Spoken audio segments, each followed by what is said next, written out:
घर चलाना और घर का मैनेजमेंट एक कला है जो सीखते सीखते आती है। अगर आज की भागती दौड़ती ज़िंदगी में अगर आपको सक्सेस होना है तो आपको अपने एफर्ट लगाने होंगे और साथ में दौड़ना होगा।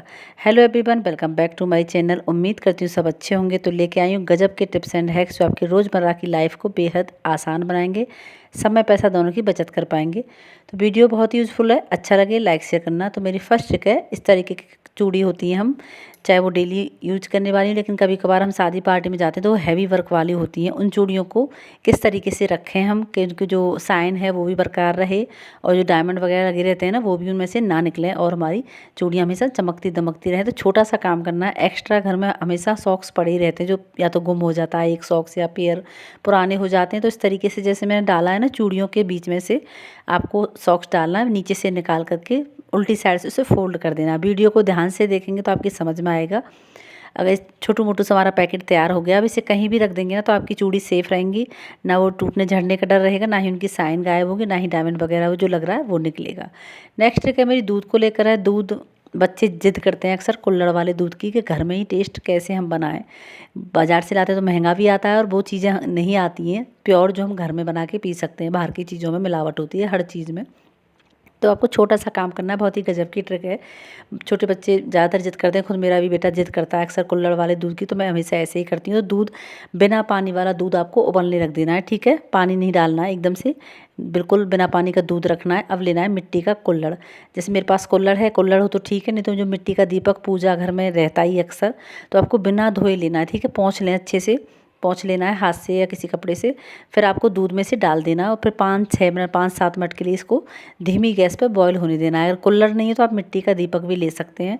धोना नहीं है, वरना की जो फ्रेगनेंस होती है ना, खुशबू होती है, टेस्ट होता है, महक होती है, वो गायब हो जाती है धुलने से।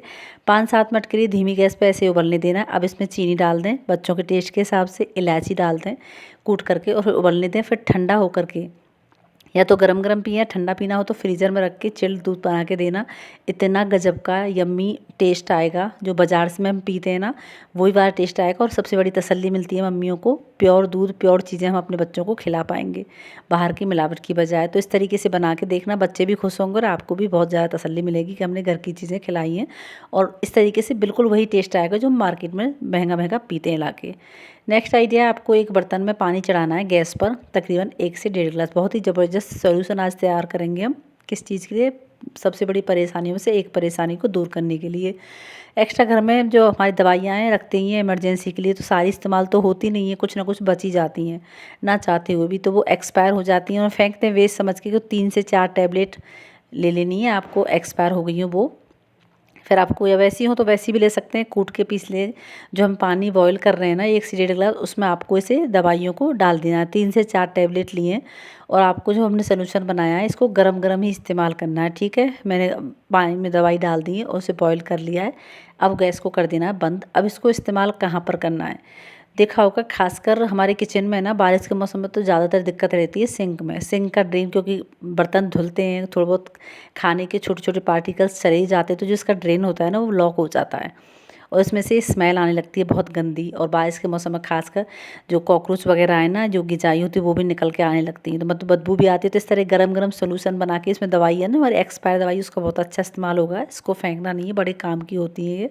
इस तरह गरम गरम डाल करके छोड़ देना है 1 घंटे के लिए, इस्तेमाल मत करना के सिंक को छोड़ देंगे। तो इससे क्या होगा, जो बदबू है, जो स्मेल होती है ना गंदी, वो भी खत्म हो जाएगी।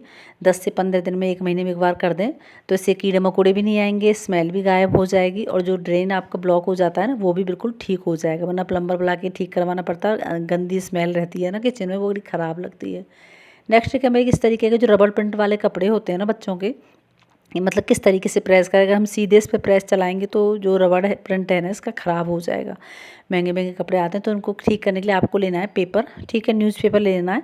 जैसे मैंने ऊपर रखा है ना रबड़ प्रिंट, जहाँ जहाँ पर हो रहा है वहाँ पर उस पर लग दिया, तो इससे प्रेस भी अच्छे से हो जाएगी और हमारा जो प्रिंट है वो भी ख़राब नहीं होगा। अगर सीधे प्रेस चलाएंगे हम इस पर तो इससे जो रबड़ प्रिंट है वो ख़राब हो जाएगा, बीच में से क्रैक हो जाएगा और यहीं से क्रैक होते होते वो टूट जाएगा आगे। तो गजब की ट्रिक है, इस तरीके से प्रेस करेंगे तो आपकी शर्ट, मतलब शर्ट टी शर्ट, वो भी सेफ़ रहेंगी और जो उनकी साइन भी गायब नहीं होगी, वो जो प्रिंट है वो भी ख़राब नहीं होगा। नेक्स्ट ट्रिक देख लेते हैं स्विच बोर्ड को लेकर। स्विच बोर्ड सबसे ज़्यादा दिक्कत होती है, ध्यान हम लोगों का कम ही जाता है। पूरे घर की क्लीनिंग कर देंगे लेकिन स्विच बोर्ड अक्सर गंदे ही रह जाते हैं। एक तो रहते हैं करंट की वजह से कि करंट वरंट ना लग जाए, लेकिन बहुत ही बढ़िया ट्रिक मैं बताऊँगी, इससे आपका स्विच बोर्ड एकदम से चकाचक चमक जाएगा। तो क्या होता है, जैसे जैसे हम इस्तेमाल करते हैं हाथ लगते ही हैं, कभी गंदे हों कभी साफ़ हों, काले दाग धब्बे धूल मिट्टी बहुत ज़्यादा हो जाती है। तो इनको क्लीन करने के लिए आपको सबसे पहले तो पैरों में स्लीपर पहन लें, ठीक है। स्लीपर पहने पैरों में, और फिर आपको करना क्या है, फिर लेना है कोई भी कॉटन ले लें, कुछ भी ले लें, घर के जितने भी स्विच बोर्ड हैं उनको क्लीन करने के लिए बता रही हूँ मैं जहाँ पर। तो कॉटन ले लें। कॉटन पे आपको डालना है कोई भी ऑयल, चाहे तो आप मस्टर्ड ऑयल डाल लें या फिर जैसे मैंने डाबर आंवला डाला, जो भी ऑयल हो, मतलब कुछ बूंद डालनी है 4 से 5। अब धीमे से टैप टैप करके स्विच बोर्ड पर पूरे पे लगा देना है। इससे बहुत अच्छे से क्लीन होगी, जितने भी दाग धब्बे धूल मिट्टी पुराने से पुराने दाग धब्बे होंगे ना, वो भी एकदम से क्लियर हो जाएंगे, बिल्कुल छूट जाएंगे। तो हल्के हल्के से आपको ज़्यादा नहीं लेना है, 4-5 बूंद लेनी है, पूरे पे स्प्रेड कर देना है। अब इसको धीमे धीमे करके रगड़ना है, जैसे मैं दिखा रही हूँ इस तरीके से रगड़ेंगे तो जितने भी चिकनाई से ना जितने भी दाग धब्बे होंगे वो सारे छुट जाएंगे, सारे छुट जाएंगे। हल्के हल्के आपको रगड़ना है, मसाज सी करनी है और बिल्कुल दाग धब्बे दूर हो जाएंगे। और अब लेना है आपको कोई भी कपड़ा, जैसे सूती कपड़ा हो अच्छे से, जैसे बाहर होते हैं वो भी, तो कपड़े से इसको पोंछ देना, तो जितने भी ऑयल होगा ना वो पुछ जाएगा पूरा। और जो दाग धब्बे हैं ना पुराने से पुराने, वो बिल्कुल एकदम से क्लीन हो जाएंगे, सारे छुट जाएंगे। इस तरीके से पानी का भी हमने इस्तेमाल नहीं किया है और इस तरीके से आप आसानी से छुड़ा सकते हैं। नेक्स्ट आइडिया है, हमने डाली है, आपने कभी प्याज में कील क्यों डाली है, क्या हम इसका बनाएंगे आगे वीडियो में बताती हूँ। क्या होता है, आपको लेनी है एक प्याज, आपको ज़्यादा बनाना हो तो ज़्यादा भी ले सकते हैं, फिलहाल मैं एक बना के दिखा रही हूँ। तो आपको एक प्याज लेनी है, आपको इसमें होल करना है, इस तरीके से 2 होल करने हैं आर पार।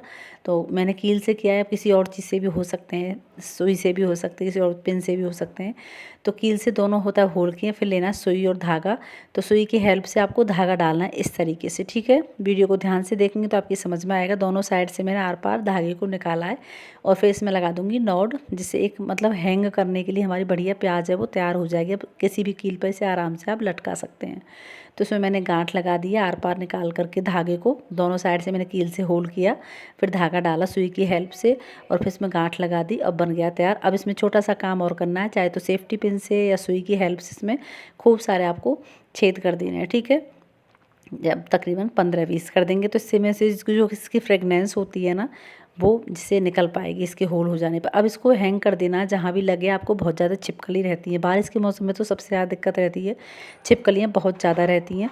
तो जहाँ भी लगे आपको छिपकली हो रही है उस एरिया में जाकर किसी भी आप एक से ज़्यादा भी प्याज बना सकते हैं, तो वहाँ पर इसको हैंग कर दें। तो इससे छिपकली एक भी नहीं, खासकर डर रहता है कि दूध में ना गिर जाए, हमारे खाने पीने की चीज़ों में ना गिर जाए।